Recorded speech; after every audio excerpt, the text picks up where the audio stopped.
What's up, everybody? It's a Psychedelic Socrates. You know me from Instagram. Now here I am on YouTube. My YouTube is going to start seeing some more action now. It's been a bit of a bummer week for me, certainly. Some of you may not have known, but I was going to be playing Robin Hood at a very with an opportunity unlike I'd never had before at an amazing theater with an amazing cast and crew. I was excited, but the world had other plans. This coronavirus hits, and, you know, things changed. They got canceled, and on we move.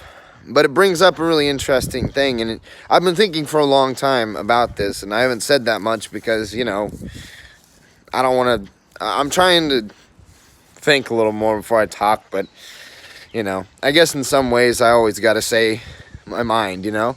Even when I speak my mind and I'm wrong, I'm never that upset about it because at the end of the day, I end up learning something. If I say something stupid to somebody who's not stupid, they'll be like, hey, dummy, this is how it actually is.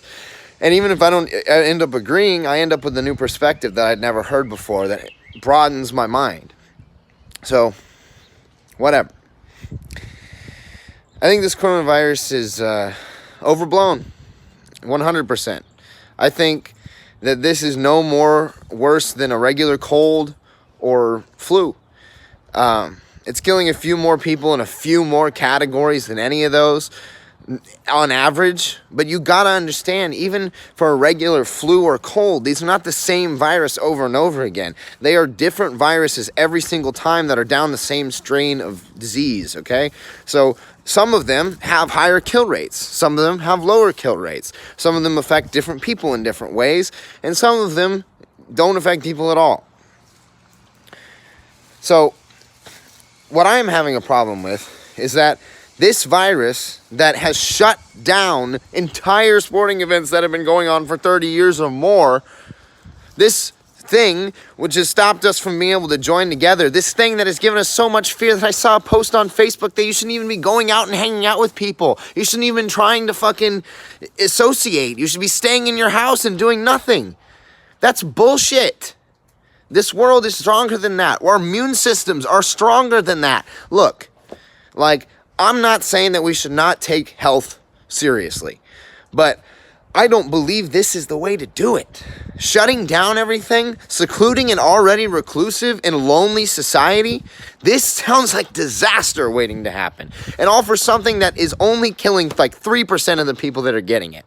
We have to focus on this thing in a different way, otherwise we're gonna fucking fracture. And I'll tell you what I think the cause of all this is. I think it's social media.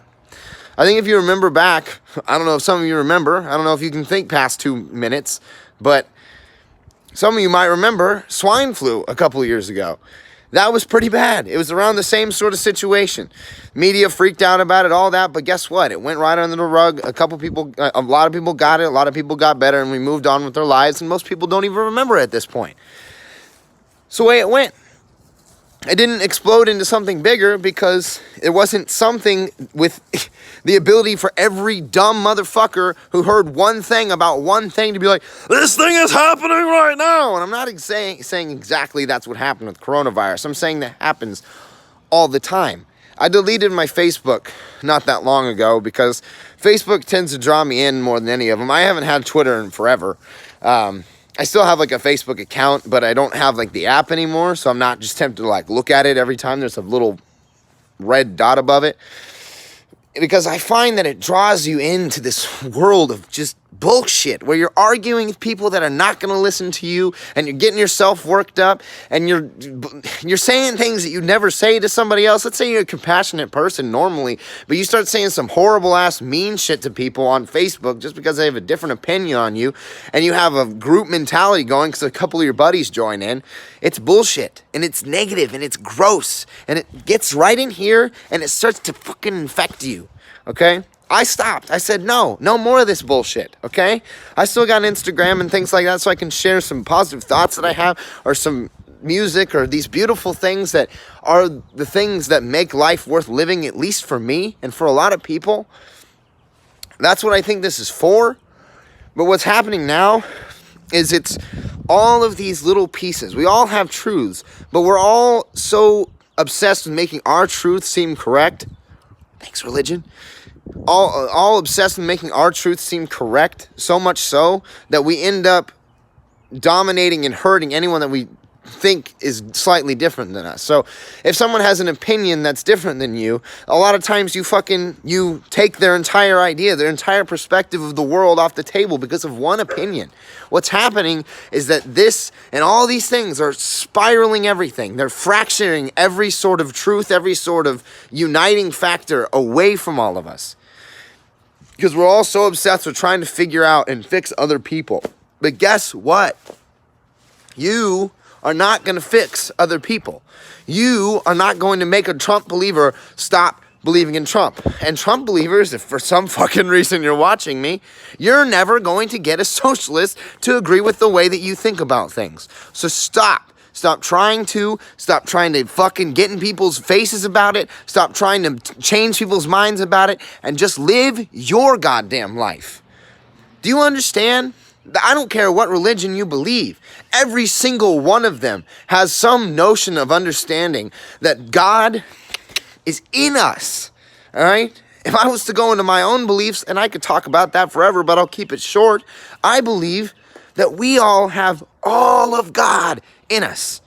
And that in some ways, we are that.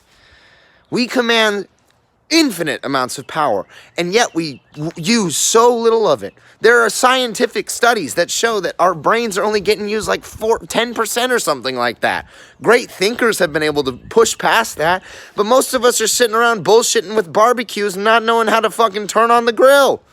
I mean, we are capable of going from stood on the ground, stuck beings, to being in the sky. We did that. Human beings did that. And you're telling me that, let's go for an example. You're telling me that our immune systems can't learn how to fight against a little cold? You're telling me our immune systems can't be strong enough to beat something like the coronavirus? No. Stop focusing on what other people are doing. Stop trying to get them to do other things. I know there's a partial irony here, but this is after literally like a month and a half of sitting back and watching this. And I can't. I got to say something. I got to try and say my truth out to people and say, hey, look, you're all right. Whatever you feel, whatever you're thinking, you're correct, and just live it. I don't know. Try some yoga. Go to a natural health doctor. Go to the chiropractor. Go to the masseuse. These sort of things bolster your immune system. Take some vitamins, okay? I know these aren't the solution to everything. I'm not saying they are. I'm not saying that this virus isn't shitty. And I'm not saying that to some degree we shouldn't be taking health a lot more serious. But I don't, and I'll repeat what I said earlier. The response to something like this does not seem to me to shut everything down. It's to try and figure out how we can bolster ourselves so we can be stronger to overcome something like this. But no, we're always looking out to try and solve all of our problems. We're always looking for a pill we can take. We're always looking for some sort of savior to come and fix the problems that we've created. He's not coming. No savior is coming for you. No savior is coming down to save any one of you. So now what does that make you feel? Even if that's not true, how does it make you feel? Once you're left without a savior, can you save yourself? Let's see if we can take all of this that I've said and we can bring it back to understand one thing. You have infinite amounts of power in you. All that is stopping you from seizing it is your own fears. You can fight this coronavirus. You can fight the madness that is existing at the core of Facebook, at the core of these places that have become cesspools for negativity and echo chambers for your own fears. So you can legitimize them, your prejudices, even if you don't realize you have them. We can end that by looking in here and in here. That's the only way.